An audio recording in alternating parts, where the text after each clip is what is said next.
mga mi, last year din, sobra yung payat ko. Wala kasi ako masyadong picture tsaka video noon. Kasi nga, sira din yung cellphone ko. Aside from that, nahihiya din ako. Hindi, totoo talaga. Nakakaya kasi itsura ko last year. Kasi nga sobrang payat ko. Tapos nung sinabihan ako nung nanay ko na huwag ko masyadong niluluwa yung mata ko, dun na ako napaisip, ay wait lang, baka mamaya makita nga kasi sa video na ganun yung eyes ko. Ganun siya, oh. Basta kapag may hyper ka, tapos parang lumuwa yung mata mo, may kakaiba kasi siya, hindi siya yung luwang ganyan eh. As in, may ganun something. Hindi ko kasi ma-explain.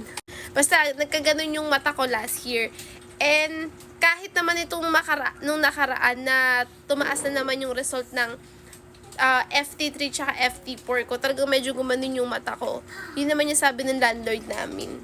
Tapos sa skin, mga mare ko, may nagbago din sa akin. So, dati, wala naman ako masyadong ganyan. Pero tingnan nyo, oh, yun, diba? Grabe yung acne ko. As in, pumangit yung skin ko. Buti na lang gabi, kaya hindi masyadong halata. Tapos, nagda-dry din yung skin ko, mga mima ko. Sobrang kati. Tapos, parang, yun nga, medyo maitim-itim siya.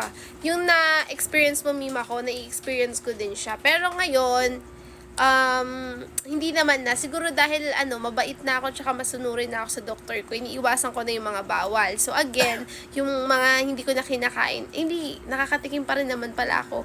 So, yung mga biskwit, hindi na ako masyadong kumakain. Tumitikim lang konti, lalo na kapag wala na ako makain. Tapos, nakakakain din ako nung mga sa fast food. Like, nung fried chicken, tas rice, tapos gravy. Pero minsan lang yun. Hindi talaga katulad dati. Tapos, ano pa ba? Hindi na rin ako nagmamilo. Dati nagmamilo ko. Nakakapag-sugar, pero konti na lang din sa sugar. Before, talagang yung mga pagkain may sugar, yan kinakain ko. Pero ngayon, medyo umiiwas-iwas na rin ako. Tapos, ano pa ba?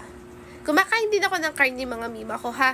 Kumakain ako ng manok, kumakain ako ng baboy. Pero kinakain ko mga gulay, kalabasa, patola, upo, at saka spinach, at saka talbos. Tapos saluyot, mga ganyan. So, yun yung mga kinakain ko ngayon. Sa mga nagtatanong, isang video na lang dito. So, ganun yung ginawa ko ngayon. So, nagpakabait-bait ako ng very light ngayon. So, waiting na lang ako sa aking lab test at babalitaan ko kayo kung ano nangyari sa aking lab test kapag nakakuha na ako.